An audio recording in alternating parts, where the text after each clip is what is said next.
today as she slips in, trying to fade into the faces. The girls teasing laughter is carrying farther than they know, farther than they know. But if we are the body, why aren't his arms reaching? Why aren't his hands healing? Why aren't his words teaching? And if we are the body, why aren't his feet going? Why is his love not showing? Then there is a way. There is a way.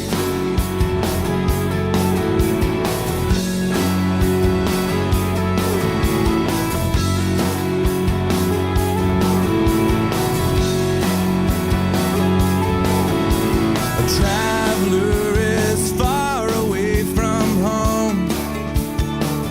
He sheds his coat and quietly sinks into the back row. The weight of their judgmental glances tells him that his chances are better out on the road. But if we are the body, why aren't his arms reaching? Why aren't his hands healing? Why aren't his words teaching? And if we are the body, why aren't his feet going?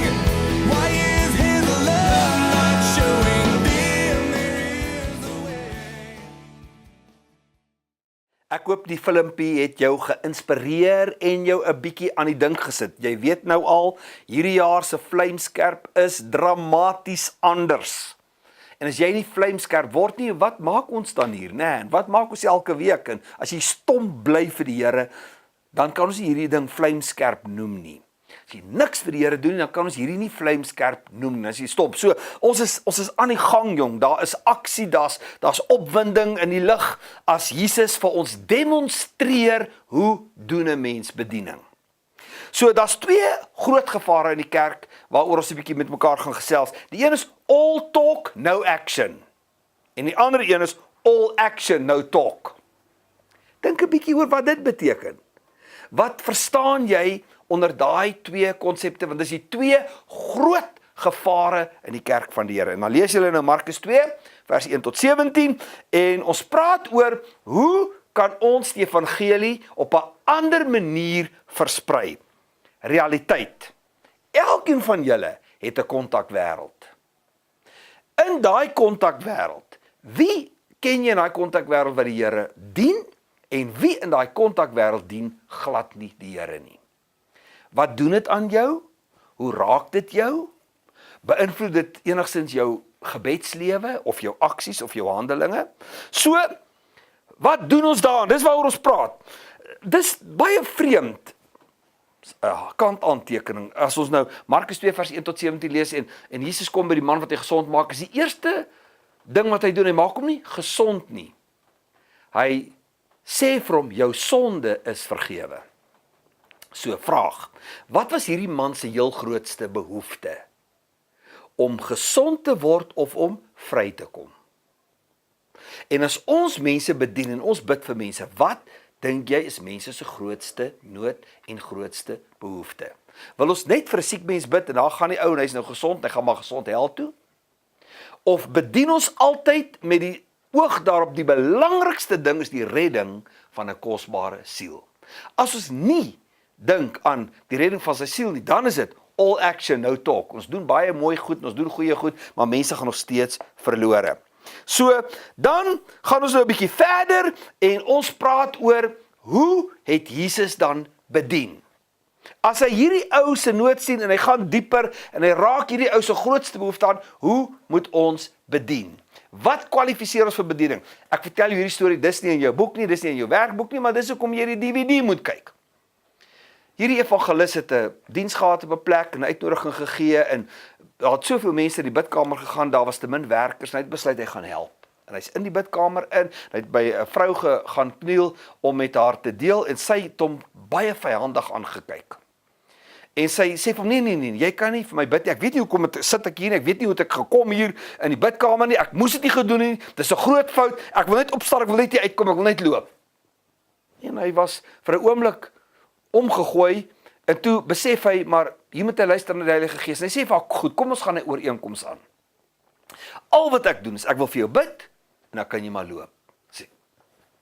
En so begin hy vir haar bid, maar die oomblik toe hy vir haar bid, oorval 'n hartseer hom vir die toestand waarin hy kan sien hierdie vrou se lewe is, oor die pyn in haar oë, oor die hardheid in haar lewe as gevolg van goed wat met haar gebeur het. Hy begin huil. En hy is so verbouwereer dat hy oor hierdie vrou begin huil en hy worstel maar op een of ander manier hierdie gebed en hy sê amen en hy sê vir haar, nou kan jy maar loop, en toe sit sy. En sy sê vir hom, jy het oor my gehuil, nou kan jy met my praat. Wat is die les? Jy moet dit verdien om met iemand oor Jesus te praat. Gee regtig om voor jy begin. Waar gaan jy die ewigheid deurbring of die evangelie te verkondig of vir iemand wil op die regte pad wys of 'n taxi rondgooi of 'n Bybel nou se keel afdruk, gee jy regtig om. Want voordat jy nie omgee nie, kan jy nie bedien nie. Dis die groot les wat ons dink ek hier leer. En dan is daar 'n ander groot les. Lees nou weer verse 13 tot 17. En dis nou waaroor ons filmpie ook gegaan het. Kyk hierdie setting. Bespreek hierdie setting in Markus 2 vers 13 tot 17. Dis 'n ete. Praat 'n bietjie met mekaar oor wie's almal aan daai tafel. Wie is uitgenooi na die ete toe? Hoe reageer die godsdienstiges daaroor? Wat sê hulle? En voor jy die fariseërs sommer net blindweg veroordeel, hoe raak dit ons? Sit ons tags aan mense? Kritiseer ons mense?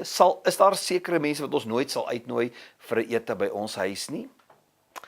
Dink jy mense sal oper wees om te luister en te hoor as ons bedien soos Jesus bedien het? Dink jy hierdie was 'n geleentheid om by mense uit te kom wat hy anders is dalk nooit so uitgekom het nie? Hoe bedien hy hulle? Wat is die setting waarin hy hulle bedien? En dan gaan julle 'n bietjie julle vrae in julle werkboek doen en julle gaan vir mekaar sê, hoe doen ons hierdie prakties? Hoe verander dit my lewe? En hoe kan dit my bediening verander? En hoe kan dit ander mense se lewens verander?